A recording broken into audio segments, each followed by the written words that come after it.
In a world that's constantly throwing distractions and stress your way, how many people can honestly say they have unshakable mental strength?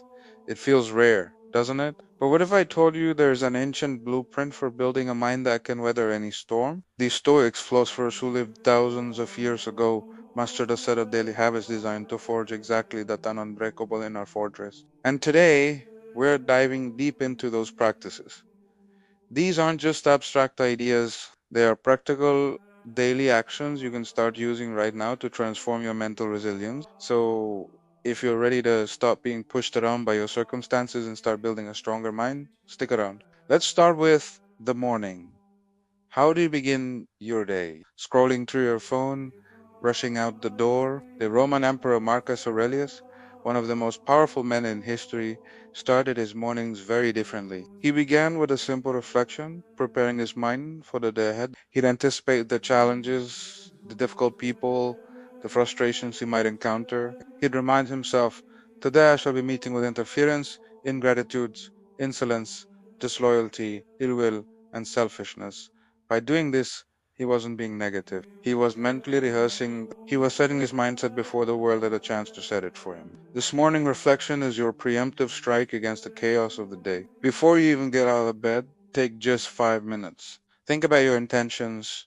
What virtues do you want to practice? What challenges might you face? And how will you respond with wisdom and calm? This simple habit sets a tone and puts you in the driver's seat of your own mind. Once your mind is primed, it's time to clear it out. This brings us to our second Stoic habit, journaling. The Stoic teacher Epictetus was a huge advocate for writing your thoughts down. Because our minds can be messy, chaotic places, thoughts and emotions swirl around, often unprocessed, leading to anxiety and confusion. Journaling is the act of taking that chaos and giving it structure. It's a conversation with yourself. When you write down what's bothering you, you're not just venting. You're translating raw emotion into rational thought. You can analyze your fears, question your assumptions, and find clarity. You don't need a fancy notebook or a complicated system. Just a few minutes a day to write freely. What's on your mind? What are you grateful for? What did you learn today? This practice strengthens your self awareness like nothing else, helping you understand your own mental patterns and ultimately gain control over them. It's like having a wise mentor who is available 24/7, and that mentor is you. Now, for a habit that might sound a bit strange at first, negative visualization, or as the Stoics call it, premeditatio malorum, the premeditation of evils. This involves actively imagining what could go wrong. What if you lose your job? What if a relationship ends?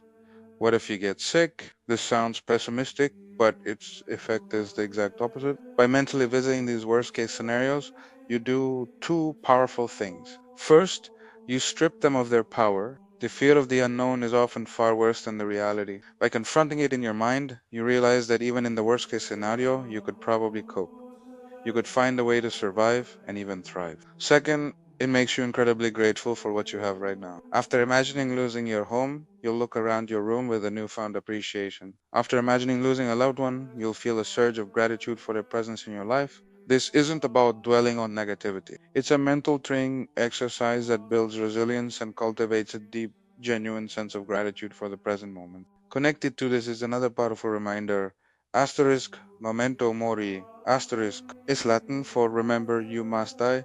Again, this isn't meant to be morbid or depressing. In fact, the Stoics saw it as the ultimate motivator. We often live as if we have all the time in the world, putting off our dreams, avoiding difficult conversations, and wasting our days on trivial matters.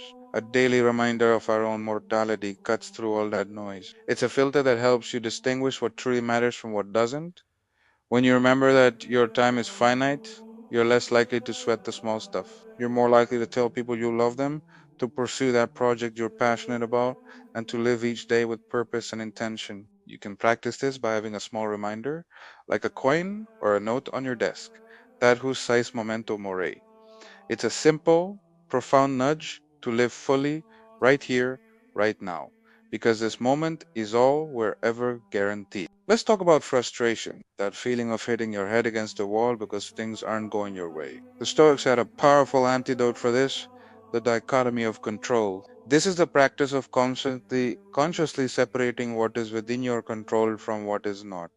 Think about it. You can't control the weather, the traffic, or what other people think of you. You can't control the economy or a global pandemic. Wasting energy trying to control these things is a recipe for chronic stress and unhappiness. What asterisk and asterisk you control your suits, your judgments, your actions, and your responses. That's it. That's your domain. By focusing all your energy on what you can control, your own character and choices, you instantly reclaim your power. When something frustrating happens, ask yourself, is this within my control? If the answer is no, then practice accepting it. If the answer is yes, then take action. This single habit can eliminate a huge amount of the anxiety and frustration from your life. Building mental toughness isn't always comfortable. In fact, the Stoics believed you had to seek out discomfort. This leads us to the habits of voluntary discomfort. The wealthy philosopher Seneca would periodically practice poverty. He'd eat simple food, wear basic clothes, and sleep on the floor, not because he had to, but because he wanted to. He was inoculating himself against hardship by willingly experiencing a little bit of discomfort. You prove to yourself that you can handle it. This builds an incredible sense of resilience. You can practice this in small ways. Take a cold shower, fast for a portion of the day, exercise when you don't feel like it, sleep without your fluffiest pillow. These small acts of self discipline train your mind to endure, making you mentally tougher when really involuntary hardships arise. You're teaching your body and mind that you are not a slave to comfort, but the master of your own will. Just as we started the day with a reflection, we must also end it that way. The Stoic evening review is a crucial habit for continuous self improvement. Before you go to sleep, take a few minutes to review your day. Seneca suggested asking yourself three questions. What did I do wrong? What did I do right? What could I have done differently? This isn't about judging yourself harshly or beating yourself up. It's about honest, objective assessment. It's about learning from your experiences by reviewing your actions. You celebrate your wins, acknowledge your failures without shame, and create a clear plan for how to be a little bit better tomorrow. This daily feedback loop is what creates real lasting change. It keeps you accountable to the person you want to become and ensures that each day is a step forward on your path of growth. Finally, all these habits tie into one overarching principle: living with virtue. For the Stoics, the ultimate goal was to live a virtuous life, guided by four key principles: wisdom, courage, justice, and temperance. This isn't a one time decision, it's a daily practice. In every situation, you can ask yourself, what would be the wise thing to do here? What would be the courageous action? What is the just and fair response? How can I act with moderation and self? Aligning your daily actions with these virtues is what builds a strong, unshakable character. It becomes your internal compass, guiding you through life's complexities.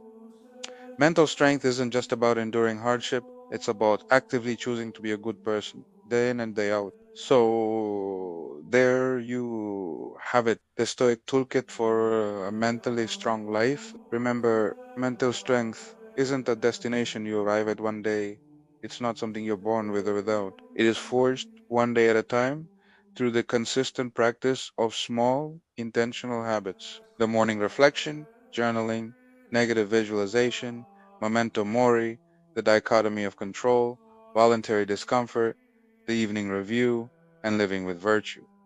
Start with just one or two, practice them consistently. Over time, you'll build an inner citadel that no amount of external chaos can breach. You will become the unshakable person you're always meant to be. Thanks for watching. If you found this video valuable, please give it a thumbs up and consider subscribing for more content on practical philosophy for modern life. We'll see you in the next one.